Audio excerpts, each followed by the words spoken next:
오늘 본문 골로새서 4장 5절 말씀을 보시면 하나님께서 우리에게도 하시는 말씀은 외인에게 대해서는 지혜로 행하여 세월을 아끼라. 현대의 성경은 믿지 않는 사람들을 대할 때에는 지혜롭게 행동하고 기회를 최대한 이용하십시오라고 말씀했습니다. 사도 바울이 골로새 교회 성도들에게 이렇게 말씀하였지만 예배소 교회 예배소 5장 15절 16절에도 비슷한 말씀을 하셨는데, 그런즉 너희가 어떻게 행할지를 자세히 주의하여 지혜 없는 자같이 하지 말고 오직 지혜 있는 자같이 하여 세월을 아끼라. 때가 악하니라. 이렇게 말씀했습니다. 골로새서 말씀이나 예배소 말씀이나 사도 바울이 공통적인 메시지를 주고 있는데, 두 가지 공통적인 메시지 중에 하나는 뭐냐면 세월을 아끼라는 것입니다. 갑작스럽게 장모님이 사고로 떠나신 후에 어떤 마음의 생각이 들었냐면, 사랑할 시간, 저에게 있어서는 장모님의 사랑을 받을 시간도 항상 있는 것이 아니었구나, 좀 늦게 깨달았습니다. 우리가 사랑받기 위해 태어난 사람 복음성가를 즐겨 찬양했었는데, 하나님이 저와 여러분들을 사랑하실 때에 저의 경우는 장인 장모님, 또 저희 친부모님, 또 사랑하는 어르신들, 교회 어르신들 여러분들에게 참 사랑을 많이 받았습니다. 지금도 받고 있는데, 사랑받는 때도 시간도 기회도 항상 있는 게 아니구나. 그리고 또 이웃 사랑을 할 때, 제가 아까 찬양 시간에 저희 장모님께서는 두 가지밖에 할 수가 없다고 고백하셨는데, 사랑하는 남편을 병간호 9년 동안 하는 거, 그 다음에 찬양하는 거, 이거를 생각해 보니까 예수님의 이중계명대로 장모님은 죽을 때까지 찬양, 하나님을 사랑해서 하나님께 찬양 드리기를 그렇게 좋아하셨고, 좋은 추억은 그 시아비스타 집에서 장모님이 반주하셨을 때 제가 413장 장인 어르신이 즐겨 찬양했던 내 영혼 평안에 장모님과 사위가 두엣으로 하나님께 그 집을 성소로, 하나님의 성소로 삼고 찬양드렸던 아름다운 추억을 하나님께서 제 마음에 주셨습니다.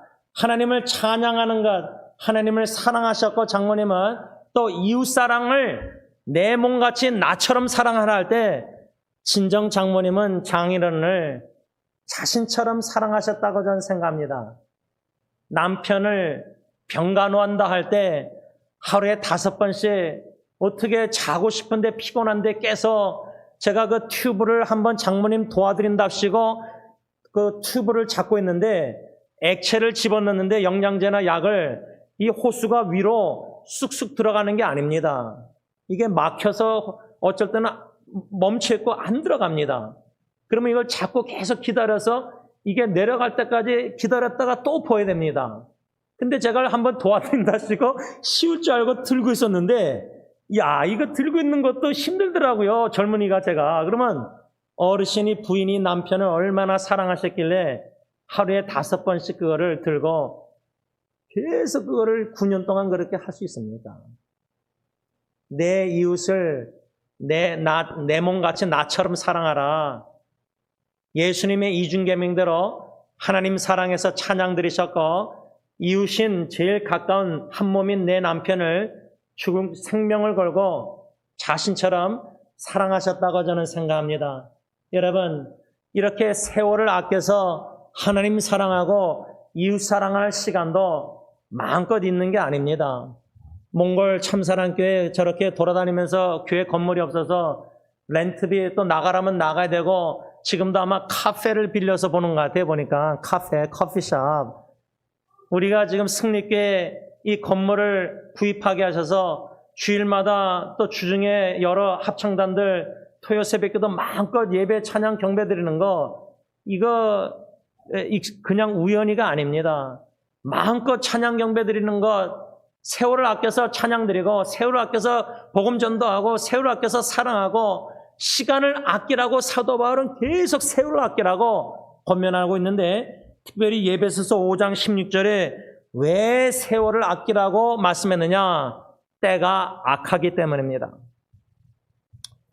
저는 그 몽골의 참사랑교회 페이스북 들어가서 어린아이들을 이렇게 사진 찍은 것을 라이크, 좋아요를 일부러 눌렀습니다. 많은 사진 동영상을 올려놨는데 여러 군데 딱 아이들을 왜 좋아했냐면 몽골이나 미국이나 한국이나 인도나 캄보디아나 멕시코나 모든 우리 케냐나 모든 선교 후원하는 선교사님들 일본이나 이 어린아이들이 살아가야 될 이 앞으로 세대는 예수의 재림이 가까운 시대에 그냥 겉으로 뭐 전쟁과 기근과 지진과 뭐 분쟁, 분열, 싸움, 다툼, 죽임, 살인 이게 아니라 악한 영 사탄의 세력이 어떻게 해서든 예수의 복음을 삐뚤어놔서 더하든지 빼서 강단에서도 목사를 통해서 거짓 복음을 다른 복음을 전하게 해서 거기에 귀가 간지러운 거를 긁어줘가지고 은혜 받아서 아멘해서 직분자가 장로 권사 돼가지고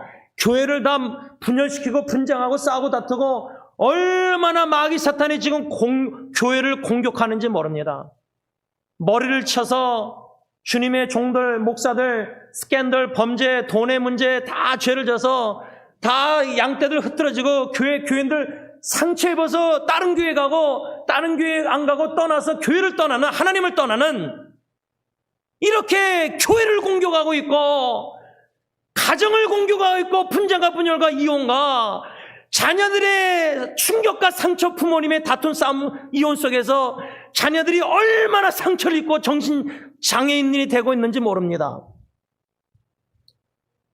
그렇다면은 영적인 관점에서 이렇게 마귀 산탄 역정 전쟁에 공격을 당하고 있다면 개인, 가정, 교회 이런 영적 전쟁의 시대의 말세에 우리 자녀들이, 후손들이, 여러분들의 자녀, 손주들이 영적 전쟁을 싸워서 이길 수 있을 것 같습니까? 할아버지 할머니들로 영적 전쟁에 범죄하고 죄를 짓고 몸부리치고 싸우는데 패배의식 속에서 죄책감이 허덕이고 있는데 우리 자녀들이 교회를 떠나고 우리 자녀들이 신앙을 떠나고 우리 자녀들이 세상을 향해서 나아가고 있는데 그 자녀들이 결혼해서 또 자녀를 낳으면 그 손주들이 신앙 믿음을 선한 싸움을 끝까지 믿음의 신앙 완주를 할 수 있겠냐 이 말이에요.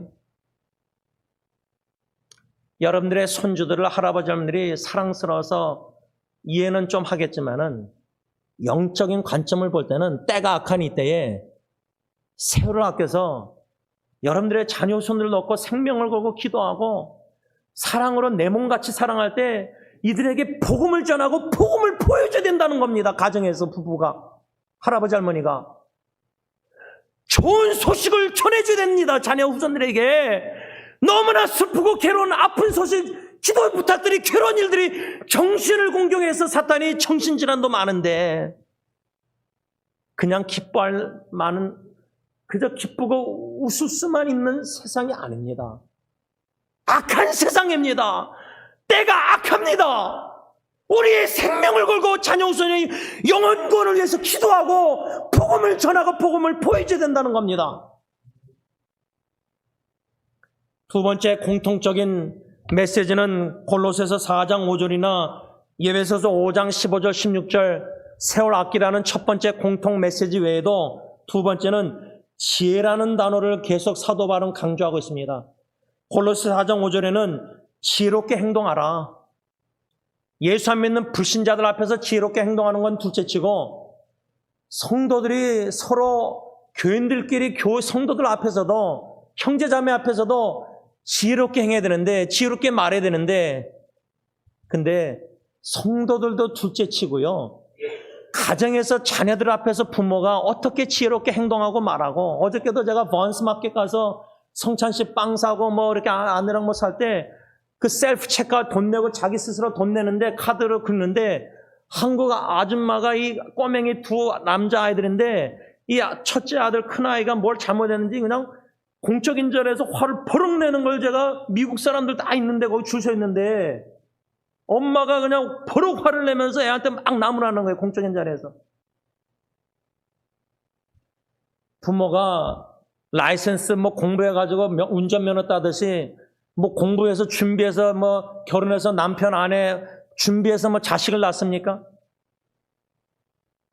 자식을 낳고 자식을 어떻게 기를 자격도 없는 부모들인데 지혜롭게 하나님이 주신 지혜로 자녀를 어떻게 교양과 훈계로 주님 안에서 바르게, 그런데 성경은 노엽게 하지 말라는데 부모가 자녀를 분노를 일으킨다는 거예요. 제가 사랑 가정에 대한 책을 다시 읽기 시작했는데 부부관계가 악화되고 이혼 얘기가 나오고 뭐 싸우고 소리 지르고 가정에 자라난 배경, 그런 부모들, 상처를 입고 결혼한 부모들, 그 자녀들이 정신적으로나 여러모로 스트레스, 부모 다툼 속에서 받는 그 괴로움은 우리가 상상할 수 없을 정도로 그들에게 피해를 입히고 있는 거예요. 그러면 그 아이가 자라나서 사춘기를 겪으면서 분노 조절이 안 되는 자식들, 여러 가지 자녀 정신질환 있는 자식들, 자녀들의 문제를 보면요, 그 원인은 부모에게 있는 거예요. 근데 부모는 몰라요. 최선을 다한다고 자식을 사랑해요.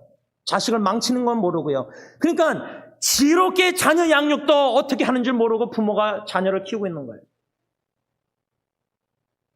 그러니까 자녀가 나면은 가정 부부관계에 위기가 오는 거예요. 갈등이 심화되는 거예요. 풀타임 부부가 일하면서 자녀 양육할 때 얼마나 힘들어요. 이런 모든 것을 볼 때에 지혜롭게 행해야 되는데 야고보서 1장 5절 뭐예요?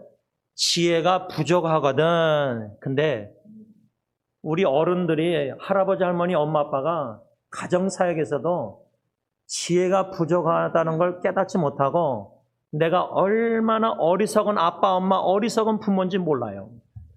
잠언만 봐도요, 31장 그 말씀에 보면은 분노를 막 애들 앞에서 공적인 자리에서 하는 거 미련하니까 그렇게 하는 거예요. 엄마 아빠가 그것도 몰라요.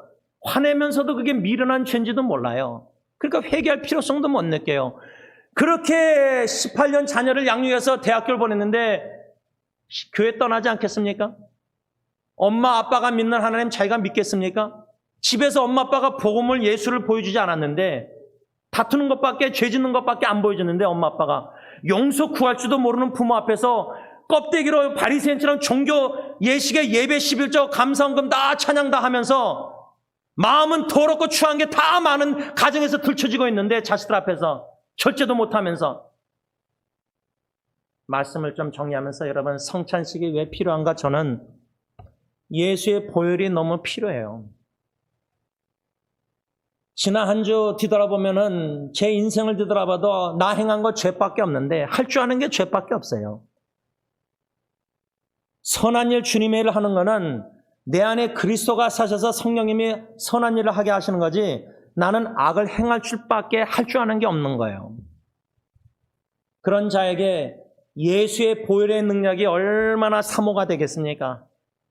나의 죄를 씻기는 예수의 보혈밖에 없네. 그리고 제가 원로 목사님 수요 설교를 다 노트 적으면서 로마서 8장에 간절히 기대하는 expectation, 속량, redemption. 골로새서 3장 뭐라 했죠? redemption은 속량, 죄 사함이에요. 그런데 속량, 죄 사함에 특히 이 몸의 속량, body, 육신의 몸이 예수 그리스도 재림 때 호련히 변화되든지 부활해서 더 이상 죄를 짓지도 않는 모르는 영광스러운 몸을 입을 것이라는 이 소망의 메시지 말씀, 이 말씀을 믿고 붙잡는 지혜로운 성도는 세월을 아껴서 때가 악하니까 지혜롭게 행동하고 말해서 예수의 복음적인 합당한 삶을 살아드린다, 그 말입니다.